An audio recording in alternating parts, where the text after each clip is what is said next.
5 minutes.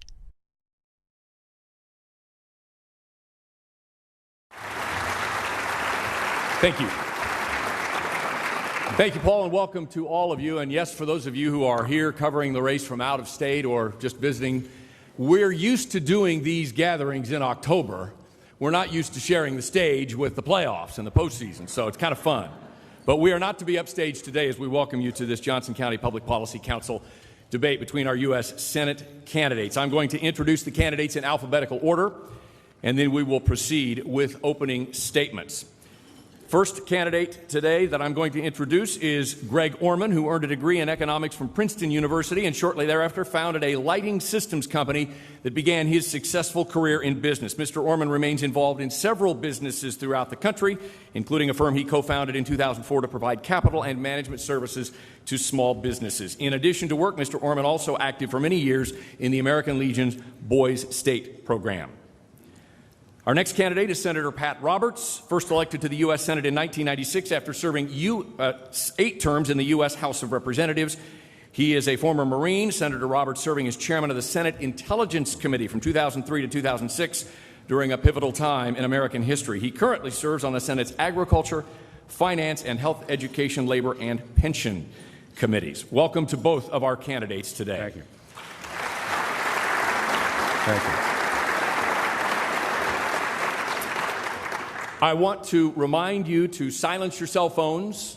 We don't mind tweeting real time. We're all about social media, but keep your phones quiet, and also yourselves. We know you'll be well behaved as we begin today's forum. Our opening statements will be 3 minutes for each candidate. We've already predetermined our order of business today. 3 minutes for each candidate, and by virtue of a coin flip, Greg Orman will lead us off with an opening statement. Mr. Orman. Thanks, John. Good afternoon. I appreciate the opportunity to be here today and want to thank all of you for taking time out of your busy schedules to be here as well. I spent my summers as a teenager watching my father run his own business just 10 miles from here in what was once Stanley, Kansas. While I enjoyed spending time with my dad, the experience was really so much more than that. I learned the value of a dollar. I learned the value of hard work and treating your employees well. Most importantly, it stirred in me a desire to run my own business someday. My father once said to me, "One concrete action is better than 1,000 good ideas." So when I graduated from college, I started the first good business idea I had. With the benefit of great partners, hard work, a little luck, I was fortunate to be able to grow that business to the point where Kansas City Power and Light acquired it and asked me to run a number of their competitive businesses. I'm very proud of my private sector track record of creating jobs and opportunities for employees and value for shareholders. I'm the only candidate on this stage who's created a private sector job, who's had to deal with increasing government regulations, who knows what the burdens of runaway health care costs are doing to small businesses, and who understands the challenges of running a business and solving problems day in and day out. And I think it uniquely qualifies me to serve in the United States Senate, a body that we all know is broken. We're sending the worst of both parties to Washington, bitter partisans who care more about pleasing the extremists and the special interests in their own parties than they do about solving problems. They draw childish lines in the sand and refuse to cooperate. As a result, inaction has replaced leadership in solving our most pressing problems. And we have serious problems to solve, from health care and higher education affordability to stagnant wages to living within our means as a country. If we don't address these issues, our standard of living, our status in the world, and the very existence of the middle class in America is at risk. I've tried both parties, and like a lot of Kansans, I've been disappointed. This afternoon, Pat Roberts will repeatedly tell you that President Obama and Harry Reid are the reason Washington is such a mess. And you know what? He's half right. But the other half of the mess, Mitch McConnell and Pat Roberts. The truth is, both parties are more interested in playing political games than problem solving, and both parties are failing Kansas. That's why I'm running for the United States Senate as an independent. I'm a fiscally responsible businessman who believes we need to face our difficult issues head on and not hide from them because they carry with them political risk. I will focus on solutions, not party politics. And I will stand up for the best ideas, regardless of what party it comes from, because I'm more interested in solving problems than scoring political points. Mr. Roberts? Well, thank you, John, and thank you to the Johnson County Public Policy Council for sponsoring this event. I appreciate the chance to be with you today. Folks, America is at a crossroads, and right now it is up to Kansas. The choice is straightforward and clear. Experience, integrity, someone who will be honest with you and tell you the good and the bad, someone guided by conservative principles, someone you know, who has worked and fought with you, who has won key battles, someone who has earned your trust, someone who has been and will continue to be your champion, or someone who tells you only what he thinks what you want to hear, someone who won't tell you where he stands, who doesn't have a foundation or a compass. Folks, my opponent will do nothing to roll back Obamacare. He will do nothing to stop Barack Obama or Harry Reid, the very people he has contributed to and voted for. In fact, a vote for Greg Orman is a vote to hand over the future of Kansas and the country to Harry Reid and Barack Obama. I have fought Reid and Obama and won. We stopped their misguided attempts to level massive fees on our general aviation industry. I have fought the EPA bureaucrats trying to strangle our energy and agriculture industries, and my record of creating real Kansas jobs was recognized this week as I earned the endorsement of the United States Chamber of Commerce and the National Federation of Independent Business. Do any of us really believe that my opponent would stand up to President Obama? He helped elect him.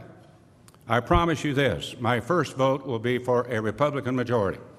We will end the gridlock in the United States Senate. That is a vote for Kansas. My opponent cannot and will not make that same promise. Kansans believe in shooting straight and coming clean. He has done neither. He wants to run out the clock. He doesn't want to answer the tough questions. If he can't answer them here, how is he going to answer them in Washington? My friends, elections are a matter of trust. Who can you trust to represent the best interest of your business, your family, your state, and our country? I am the only candidate who has the experience, the convictions, the ability to break Harry Reid's stranglehold on the U.S. Senate and the courage to stop the Obama agenda. I have been your champion. Ladies and gentlemen, our republic, our way of life, our future is at a tipping point. Just days ago, President Obama said this election is a referendum on his record, his policies, and I would add legacy, and he was right. A vote for Greg Orman is a vote for President Obama. A vote for Pat Roberts is a vote for the Republican majority. That is a vote for jobs, for growth, for freedom, and for Kansas. Thank you. Let's begin the questioning portion of our forum today. Each candidate will have 2 minutes to answer the question. They'll alternate. There will be no specific rebuttal or response. The candidates have not seen the questions. They were prepared in advance by the Johnson County Public Policy Council, focusing on business-related issues. Our question first will begin with Senator Pat Roberts. The recession and continuing financial struggles, both personal and business-related, regulatory uncertainty, and the many other international challenges that exist today have shaken Americans' confidence in the economy and their own financial futures. What do you believe is the best way to go about reassuring them and restoring their faith in the country's ability to work its way out of this crisis? 2 minutes, Mr. Roberts. Well, you've hit the nail right on the head. In the 105 county tours and going from corner to corner and border to border in Kansas, that's the number one issue. You can talk about Obamacare, you can talk about all sorts of different issues, but the main issue is that people have lost faith in their government. We will restore faith in government when we restore the leadership in the United States Senate. I have a record of creating real jobs and a pro-growth economy, which is why the U.S. Chamber of Commerce and the NFIB have endorsed me. Now, they endorsed me because of my record on the very issues that each of you have come to Washington and talked to me about, and I have come and talked to your chamber about in Kansas, those same issues. And when the chamber looked at those issues, when the chamber looked at my record, they said, we're going to endorse you. And then they went a step farther and actually said that my opponent is a liberal Democrat. That's what they said. Not me. That's what they said after looking at our records. So basically, I have a record of creating real Kansas jobs. I am endorsed by the U.S. Chamber of Commerce and the National Federation of Independent Business, along with the Kansas Farm Bureau, all of the other farm groups, Kansas Right to Life, NRA, about 70% of the Kansas legislature on both sides, and I am very proud of those endorsements. I will be the pro-job, pro-growth, not only the candidate, but I will get things done. Mr. Orman? I think that we can all agree that Washington's broken, and that is definitely shaking the confidence of Kansans and business people everywhere. I've traveled throughout the state, and what I've heard in places like Harvey County and Sedgwick County is that we need to get certainty around things like transportation funding. Until we get certainty around transportation funding, they feel like they're at a standstill in terms of what they can do in those parts of the state. I've talked to folks in western Kansas who say until we get clarity around immigration policy, we're putting on hold plans to expand our facilities because we don't want to find ourselves in an environment where an overly burdensome immigration policy ends up decimating our industries. I've heard Senator Roberts talk very specifically about caring about the farm community, and yet a number of his policies would absolutely decimate agriculture in the state of Kansas. So I do think we need to get things working again in Washington. I do think we need to get to the point where businesses have confidence to take their dollars and reinvest them in the United States. One of the things that I've promoted as part of our campaign is what we refer to as our small business plan.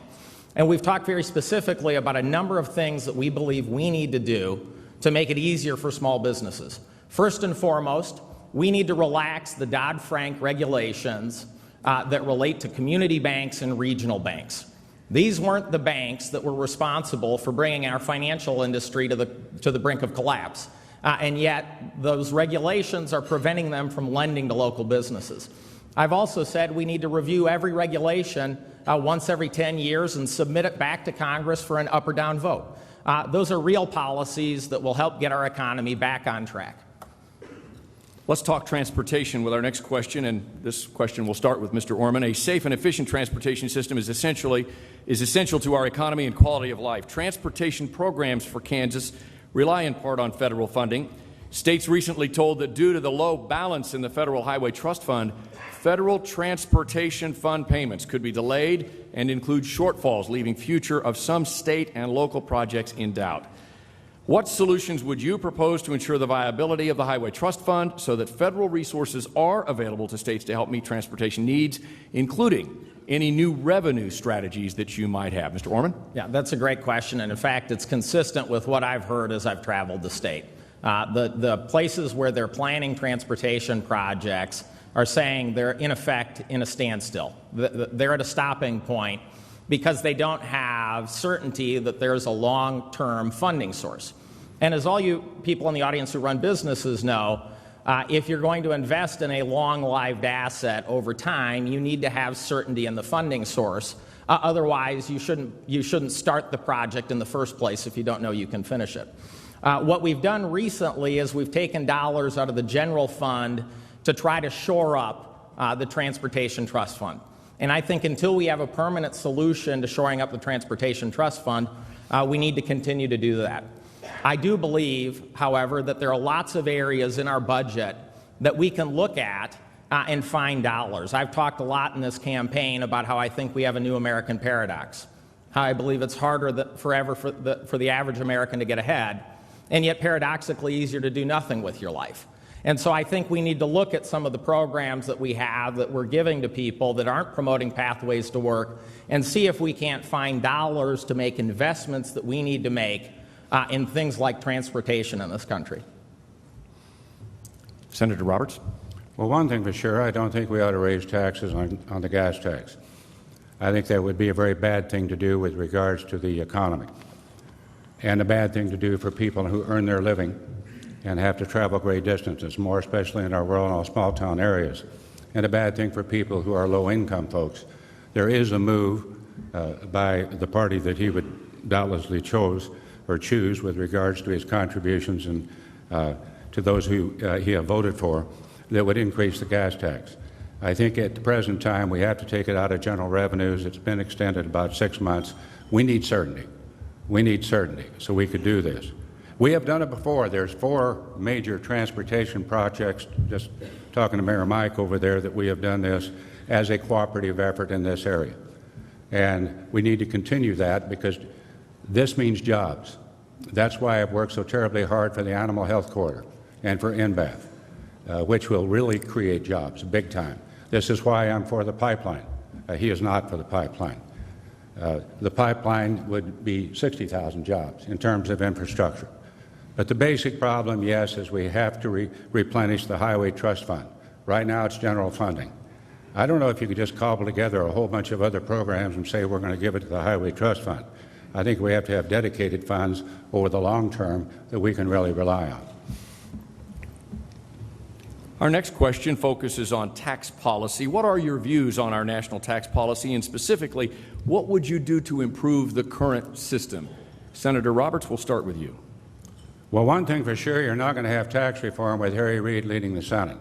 That hasn't happened in the last 3 years, despite numerous hearings within the Finance Committee. So you have to change leadership right off the bat. But the tax code obviously needs to be lower, flatter, fairer.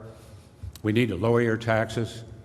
But that is why, again, when they took a look at tax reform and my activity with regards to tax reform, number one, I saved the aviation industry from user fees and taxes that were very ill-advised, 27,000 jobs in Wichita, $3.5 billion to the economy. So you can do that. There are ways that you don't want to pick and choose with regards to the Obama administration on who you're going to tax.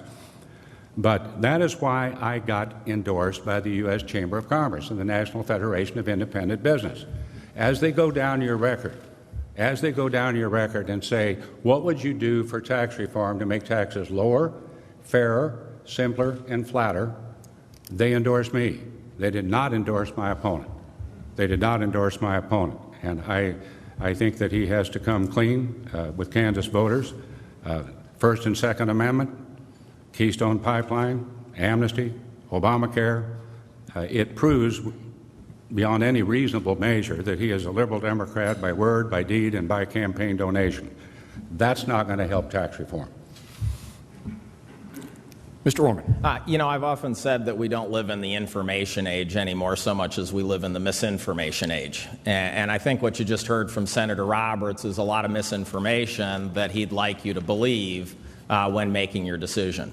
The facts are Senator Roberts and I actually had the same positions on things like gun control and how to handle the immigration system. If you look at his record from years ago, he's just changed that record now because he thinks it's a better way to get elected.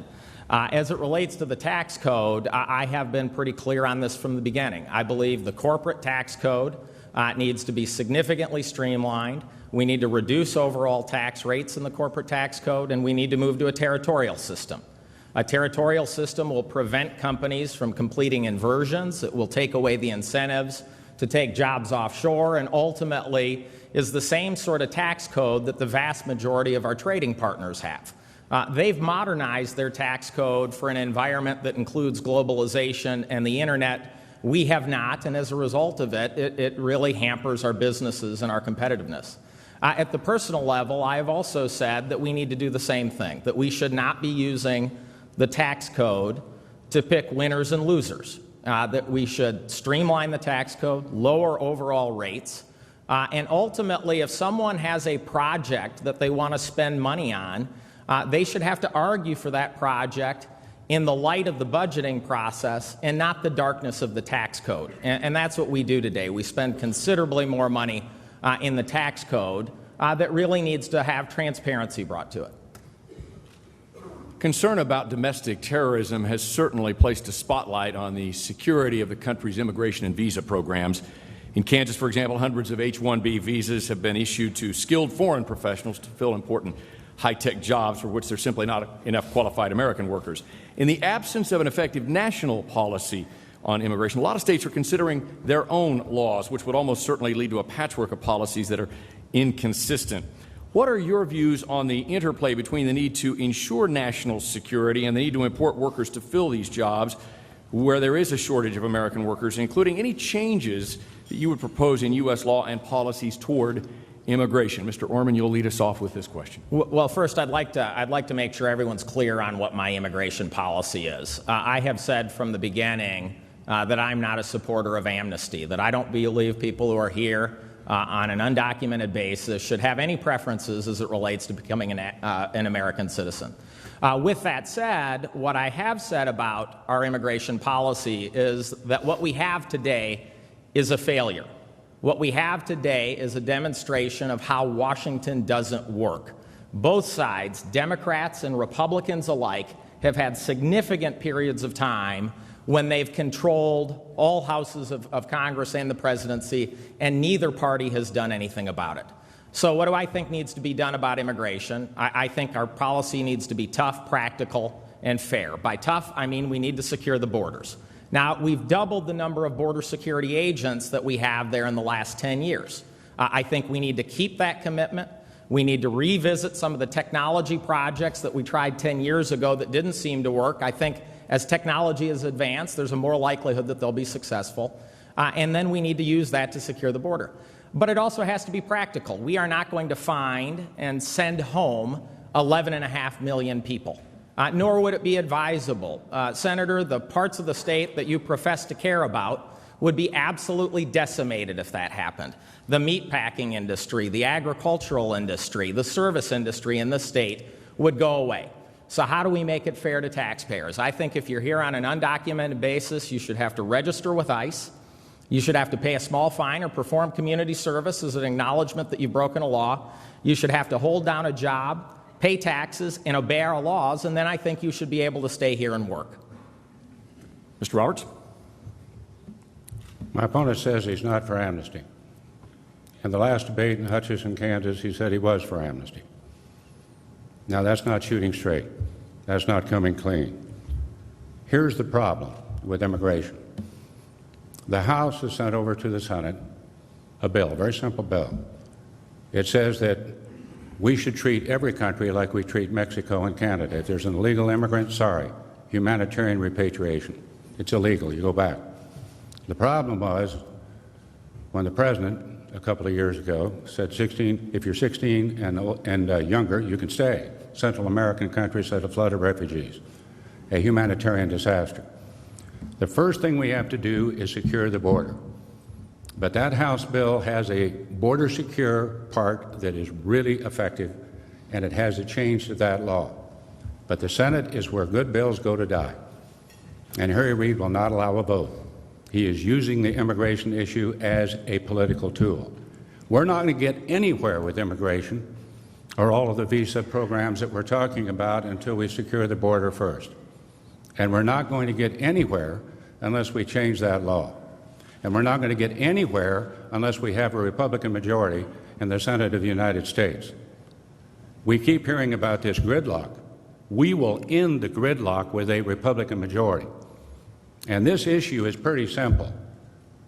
The road to a Republican majority and to get answers and to get the Senate moving again and get them moving again on all the issues that we care about, all that the NFIB cared about, all that the Chamber cared about, is a road that runs right through Kansas. A vote for Pat Roberts is a vote for a Republican majority to end the gridlock, to consider these very difficult questions. A vote for Greg Orman is a vote to continue the Barack Obama and Harry Reid agenda. Certainly, energy affects businesses large and small. What specific views do you have on national energy policy, including authorization of the Keystone Pipeline, renewable energy standards, oil and gas exploration, and emissions control? Mr. Roberts, we'll start with you. Well, energy is absolutely key to us. It's the economic driver. The Keystone Pipeline is an excellent suggestion. My opponent says he wants to study it. It's been studied 5 times on environmental impact studies. What we have to have is an all-of-the-above approach. But can we quit this war against fossil fuels in our oil and gas industry? We're talking about 150,000 jobs in Kansas. Can we at least stop declaring war on coal when Kansas depends 74% of its energy on coal? So I say all of the above, yes to the renewables, Yes to the fossil fuels, and think what would happen if we would really open up that pipeline. We would start exporting natural gas to Europe, making Europe less dependent on Vladimir Putin. Energy, a proper energy industry to make us energy independent also helps our national security and world stability. It is that important, and it is the driver of our whole economy. Open up the pipeline, export the natural gas to Europe, quit declaring war on our oil and gas industry and our coal industries. That is what happens under the Obama administration, and that is exactly what a vote for Greg Orman would be, to hand the future of the energy industry back to Harry Reid and Barack Obama. You know, just days ago, the President indicated that this whole election is about a referendum on his policies and his programs. And that's true. And that's what this referendum's all about. A vote for Greg Orman is to continue the Barack Obama policies. A vote for Pat Roberts is to stop them, win back the Senate, end the gridlock, and get our energy industry back on track. Mr. Orman? First, I think I need to make it clear once again that, as I've said, I believe Obama and Reid are part of the problem, but Senator, I think you're part of the problem too. And ultimately, I've said that if I win, I am not going to support either Harry Reid or Mitch McConnell for majority leader, because I believe they've both been far too partisan for far too long. And the senator can say that over and over again, but it doesn't make it so. I am the only person on the stage who actually has real experience in the energy industry. I ran a natural gas exploration and production company that produced natural gas out of coal bed methane. We were the first people to use, that industry was the first industry to use horizontal drilling to get at our natural gas resources, which we all know is a big part of the energy renaissance that we see in the United States today. I believe we can have a very similar energy renaissance right here in Kansas if we continue to support policies that make wind energy viable in this country. And so what I've talked about is we need to look at things like large-scale utility storage for energy so that we can turn wind energy into a real resource and have an economic boom for Kansas. I believe we need to support continued oil and gas development. I believe we need to continue to support a migration to some of these cleaner technologies as part of our portfolio. And in fact, I think we need to look, as someone who used to work for an electric company, I think we need to look at promoting fuels like CNG and LNG in electric vehicles, which when you look at the electric grid in Kansas City, there's lots of excess energy that we could use to power those vehicles at night. So I think there's a real opportunity for innovation and job creation in the energy sector, and I think we need to pursue it. Most experts believe the federal Social Security program faces a funding shortfall in the future. In fact, recently the date was moved up. How and when this shortfall is addressed, which may potentially include changes in benefits, taxes, or even retirement age eligibility, could have a major impact on employees, employers, and workforce demographics. What are your views on how and when the Social Security program should be reformed? Mr. Orman, we'll start with you. Well, first, what I've said throughout the campaign consistently is I think for those people who are nearing retirement, for those people over the age of 50 who have planned their retirement around Social Security, I don't believe we need to make any changes. For people who are younger, and particularly for people who earn more money, I believe it makes sense to say that we ultimately should get our Social Security checks a little later. And I think there's evidence to suggest that we can help create longevity in the Social Security Trust Fund by doing that. The other issue, though, that we need to address is the Social Security disability system. Right now, almost 20 cents out of every dollar that Social Security spends is spent on disability payments. The number of people on Social Security has gone up over 6 million since the turn of the century. Most of those people have musculoskeletal disorders that are very hard to determine whether or not they're actually occurring. I think the Social Security Disability Program is an important program. I think we need to protect it, but right now I think it's being abused. And I think one of the ways that we can protect the longevity of Social Security is to make sure those other components of the program, like the disability program, are being used properly. Senator Roberts. The Social Security program is financially secure to 2034. There have been, goodness knows, 3 or 4 commissions. all of those commissions pretty well come up with the same recommendations. But as you know, Social Security is the third rail of politics. The problem is that both parties really have not touched that. There is not a Social Security box behind the Speaker's chair or behind the acting presiding officer where the money is. The money is taken out of the General Treasury. And so we have to solve that, but I think we have enough time to come up with real good tax reform first.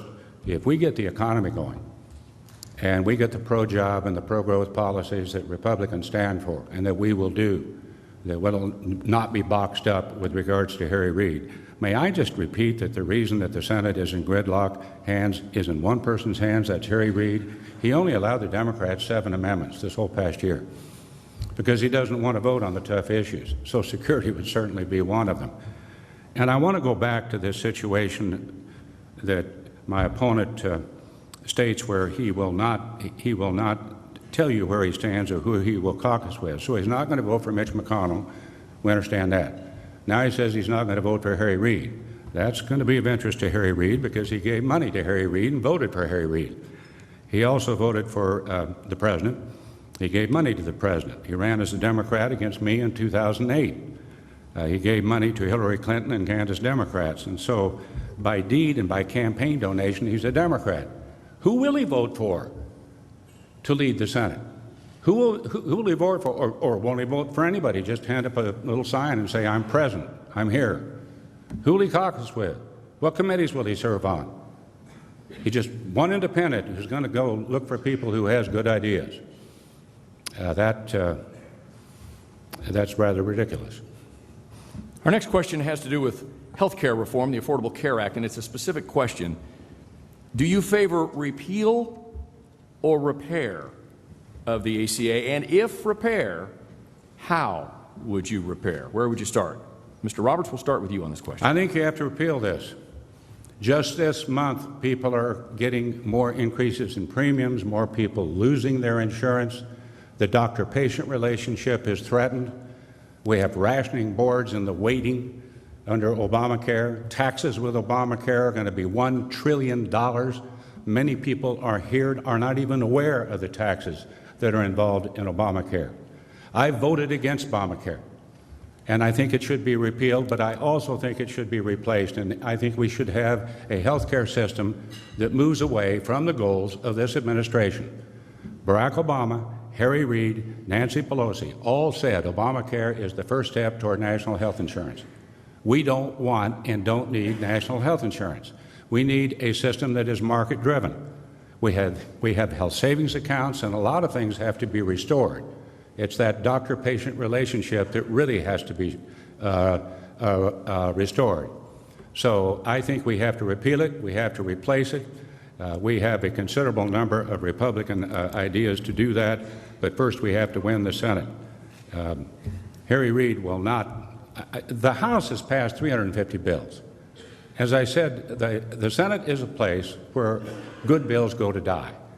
And so all of the repeal and the replace legislation passed by the House of Representatives and shared in many cases with many different senators has been stopped by Harry Reid. And unless you stop Harry Reid, the same thing is going to go on, because the President has indicated this is a referendum on his policies and his programs and his legacy. And if you consider the donations and if you consider who he votes for, this man is a liberal Democrat. I don't know why you just can't come clean and be proud of it and say, I'm a liberal Democrat and I will vote with Harry Reid, or maybe Chuck Schumer is the next in line. Mr. Orman? First, I need to clear up one thing. The senator suggested I voted for Harry Reid. I want to make sure everyone knows I didn't commit voter fraud. I didn't go to Nevada and vote in that election. The senator also talks a lot about contributions, but some of the contributions he's failed to talk about are my contributions to Republicans. I actually gave money to Scott Brown in Massachusetts in 2010 precisely because he was the vote that was supposed to prevent the Affordable Care Act from becoming law. That's why I made that contribution. I have said from the beginning that I think the Affordable Care Act expanded a broken system. When asked the question, will you repeal the Affordable Care Act, what I've said is I think that's a false choice. I think any senator who stands up here and tells you he's going to repeal the Affordable Care Act is ignoring the reality that President Obama will simply veto the bill. And so from my standpoint, what I say is let's start talking about the real issue in health care. Let's start talking about health care affordability. We have a health care affordability crisis in this country. We had it before the Affordable Care Act. We have it today. For people like me who run businesses and like you know every year you try to decide what kind of raises you can give employees. Every year the first question you have to answer is, how high have my health care premiums gone? Last year in one of our businesses in Lenexa, we gave 2.5% raises. It would have been 4 or 4.5% if we didn't have to deal with the rising costs of health care. The reason we have a health care affordability crisis is because the incentives are all wrong. We pay for quantity and not for quality. And if we realign the incentives in health care, I think we can get affordable health care that's also very high quality, and that's what I think we need to be focused on. The marketplace has become increasingly global, certainly challenging businesses to remain flexible and competitive in order to survive. So what are your views on wage and benefit mandates, including potentially increasing the federal minimum wage and penalties for outsourcing of jobs overseas? Mr. Orman, you'll lead us off on this question. Well, you know, as a small business owner, I obviously have to deal with these issues every day. My father actually refers to this as the beehive of regulations. What he says is these mandates, any single one of them you can survive. They're like a bee sting, but the collective effect of all of them is like falling into a beehive.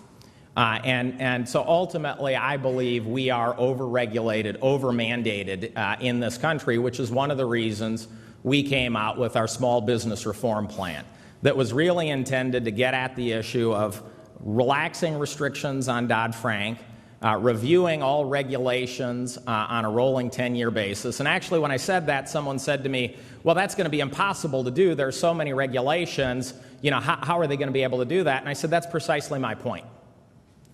If it's impossible for the government to be able to review it every 10 years, 1/10 of them, how difficult do you think it is for industry to comply with them?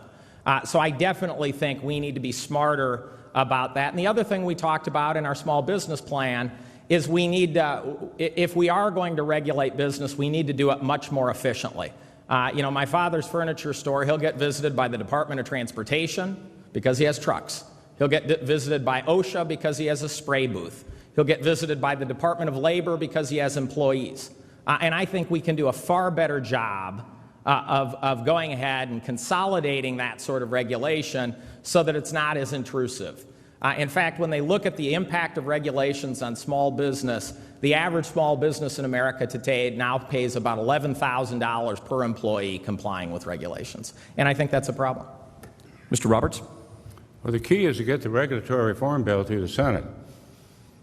I was one of the first senators to introduce a comprehensive regulatory reform bill. It took the President's executive order that said, we're going to take a look at all the regulations that have been promulgated to date and then all the regulations that you're going to do down the road, and we're going to put a cost-benefit standard of that, and if the cost outweighs the benefit, we shouldn't be doing it. The President said they were silly and counterproductive. I agreed with him. But Harry Reid wouldn't let us consider the bill. That's the problem, is the gridlock in Washington. You can give, everybody here knows about the regulatory overkill. I can't go to any place in Kansas or any section of our economy when we have not experienced regulatory overkill. So you walk in a room, somebody hands up a piece of paper, Senator, have you seen this regulation? Probably I have not. They didn't until Tuesday, and that's on a Wednesday, and we hand it to them, but we take it back to the office. It used to be you could go in and you could talk to the agencies and at least make a little sense. This isn't the case now. You have an agenda. You have a regulatory agenda by this administration where that person that you're talking to has an agenda, and you're not going to win that. And you may be fined first and ask questions later.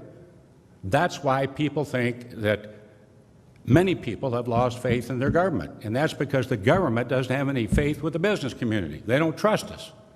That's why you have to change this. But we can't do it when we have a president that stands up and says, this is a referendum on my policies and my programs. And he says that this is what the election is all about. And again, by word, by deed, by campaign donation, Scott Brown is one person. He voted for Obama. He ran as a Democrat in 2008. He gave to Hillary Clinton, Kansas Democrats, Harry Reid. This man is a liberal Democrat. He will say otherwise, but that's not the case. Higher education, including universities, community colleges, and technical schools, are certainly fundamental to a well-educated, well-trained workforce to ensure businesses remain competitive. Much of the funding, of course, comes from state tuition and donations. But what do you see as the role of the federal government in higher education? Mr. Roberts, you'll lead us off. Number one, I think the federal government should live up to what we promised with special education, more especially in our elementary schools and in our high schools. I think that amount of money that we provide now is somewhere around 12, 13%. It was promised it was going to be 40%. And that's going to be an awful tough job when we have the budget situation where we have a debt of $18 trillion. But I actually teamed up with a Democrat member of the Senate in insisting that when you put a mandate on any program by the federal government, we ought to pay for it. So that in one area is where I think the federal government can be of help. But I really believe in education, local control is best control, and that is because we have the knowledge and we have the hands-on experience. We don't need more federal mandates telling our kids how much to eat in a school lunch, or we don't need the mandates on education. No child left behind. If you want to get out of that, you have to get into more regulations.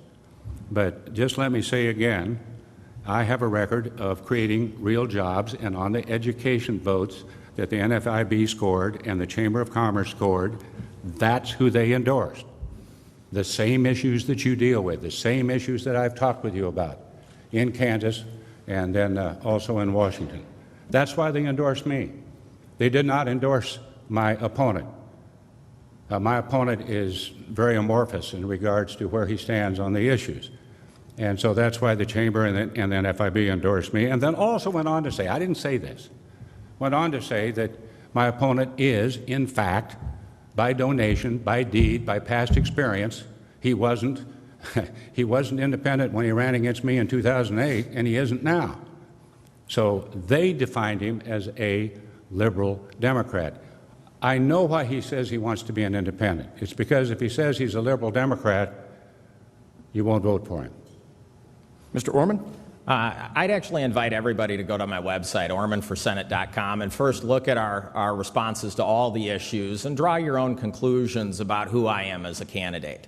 I have actually always been independent-minded. I've always been fiscally responsible and socially tolerant, but most importantly focused on solving problems. So I'd ask you to not listen to what you're hearing here today, but rather to do the work yourself and look at the website and draw your own conclusions. I want to address a couple other issues before we get to higher education, which I think is a very important issue. But first, Senator Roberts talks about the Senate being the problem. I agree the Senate is being run poorly. Harry Reid's running it like a dictatorship. But the House has similar problems. David Camp, the chairman of the House Committee on Taxation, put together a tax reform bill that his own chamber wouldn't even take up because it was a difficult issue. The Senate passed an immigration reform bill that 14 Republican senators agreed with. Senators, I will tell you, who agreed with my position on immigration, including guys like John McCain. The House wouldn't take that bill up. So both parties are to blame. Both chambers of Congress are acting in an overly political way. As it relates to higher education, I believe this is an example of a policy failure in our government. We spend over $100 billion a year on guaranteed student loans, tax credits, Hope scholarships, Pell Grants, all with the goal of making higher education more affordable, and yet we don't hold colleges and universities accountable for that public policy goal. I think we need to say to colleges and universities who get taxpayer money for that specific goal that you have to limit your rate increases to the rate of inflation in the general economy.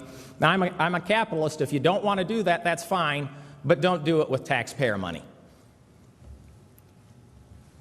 Advice and consent is a key constitutional role of the Senate, and it's likely that vacancies will occur during your 6-year term in the Senate on a wide variety of positions that influence business and the economy and that require Senate confirmation. What are your views on the process? And do you have a particular litmus test or principles that will guide you in your confirmation vote? Mr. Orman, you'll start us off. You know, I look at confirmation votes the same way I look at hiring executives to run companies. You've got to ask some very basic questions about them. Number one, are they qualified to do the job they're being asked to do? Number two, does their history and track record suggest that they are thoughtful, reasonable, intelligent people who will continue to be thoughtful, reasonable, and intelligent in the future? But as a chief executive of a company, I also understand the need of chief executives to appoint their own team. And so I would be less inclined to turn down a candidate unless I really thought that that candidate for the job had some serious red flags, some questions in judgment that were real lapses in judgment, a lack of capabilities.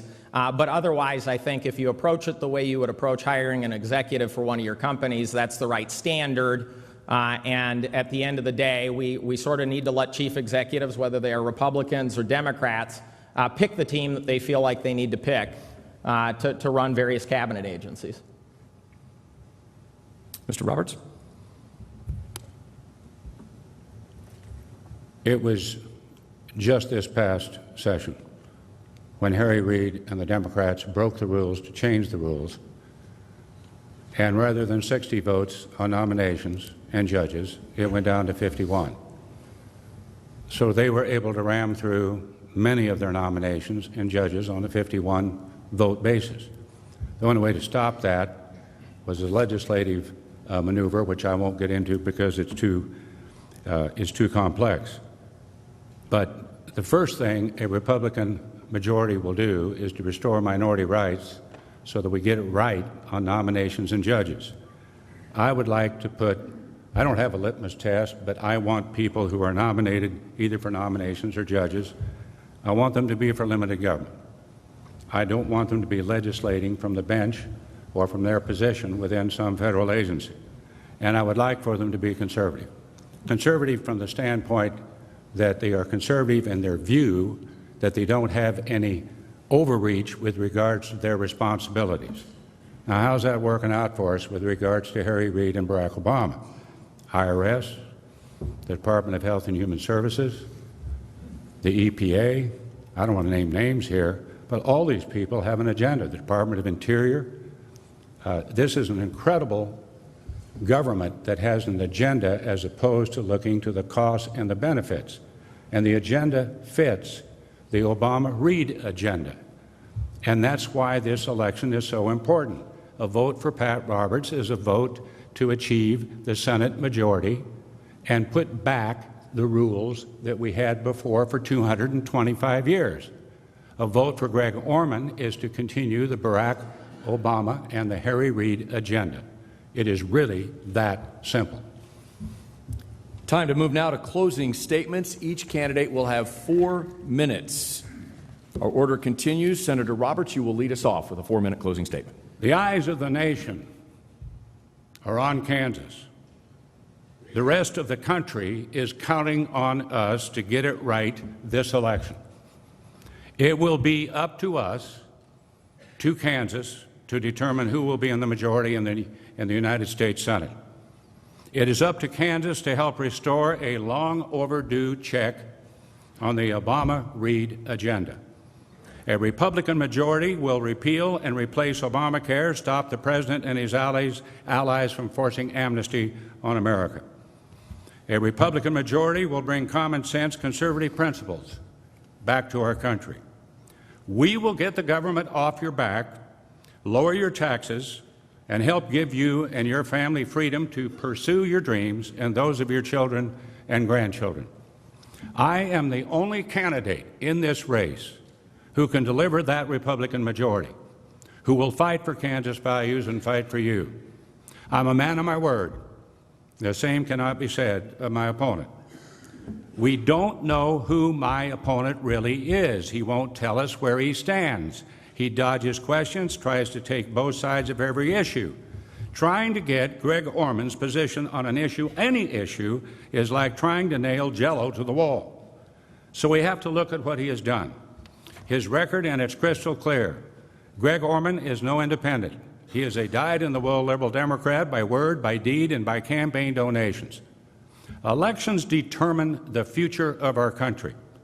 Kansas needs someone in the Senate with conviction and a backbone. My opponent has neither. First, he says he's a Republican. Then he says he's a Democrat. Then just this year, he became an independent. Ladies and gentlemen, who and what will Greg Orman be next year? Do you really want to gamble our children and our grandchildren's future on a man with no convictions? Mr. Orman ran against me as a Democrat in 2008. He voted for Barack Obama. He has given thousands of dollars to the Kansas Democrat Party, Harry Reid, Hillary Clinton, and Barack Obama. That is not an independent. A vote for Greg Orman is a vote to hand over the future of Kansas and the country to Harry Reid and Barack Obama. Mr. Orman is pro-amnesty. He wants more government restrictions on the First and Second Amendment, if you can believe that, and he won't repeal Obamacare. That's not an independent. I voted against Obamacare every time, and I'll continue that fight. We must stop President Obama from implementing amnesty by yet another executive order. He's threatened to do that right after the election. We must secure our border, and we must respect the law. I will continue that fight. We need to create jobs and provide certainty for businesses with lower taxes and fewer regulations. I will do that. I have a strong record of delivering these conservative results, which, again, is why the U.S. Chamber, the same issues that we talk and meet with when you come to Washington, the same issues that I have talked with you when we meet with you here in Kansas, and the National Federation of Independent Business, also the same issues. They have endorsed me. Friends, my vision is our vision. But most of all, I will fight every waking minute to restore our faith in government, a government that governs, not rules, a government that is a partner, not an adversary, and a government that respects the vision of our founding fathers. Thank you. May God bless you and our great state and the United States of America. Mr. Orman? Thank you to the Johnson County Public Policy Council for the opportunity to be here with you today, and for everyone who took time to be here or listen at home. And thank you to my wife, Sybil, for her continuing love and support. You're all business people. You solve problems every day. And the way you solve problems is by looking at all the facts, considering the implications, applying logic and common sense, and then making a practical decision.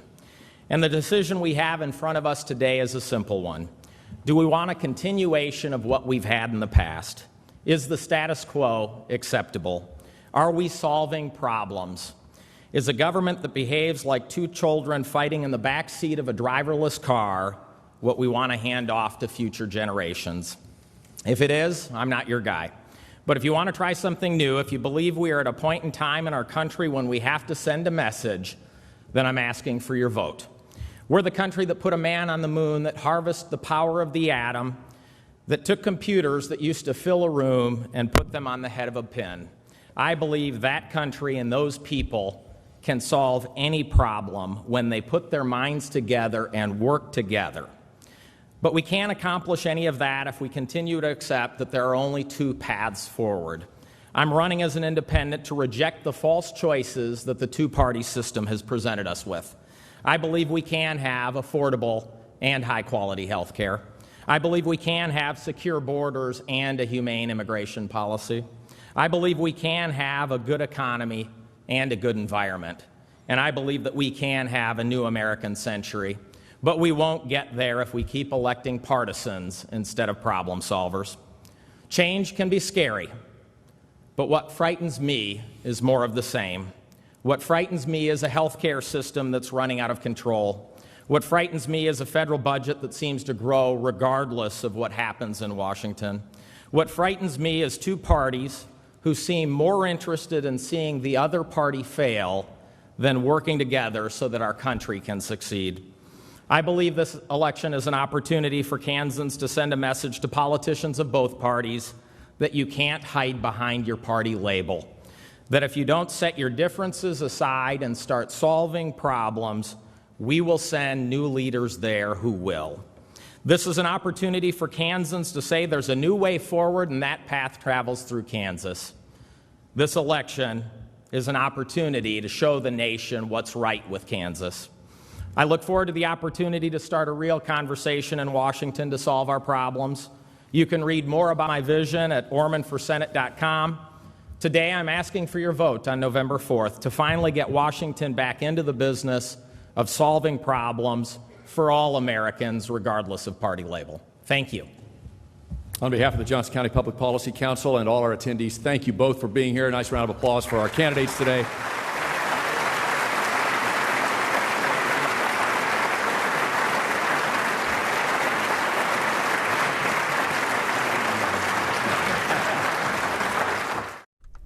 C-SPAN's Campaign 2014 is bringing you more than 100 debates for the control of Congress.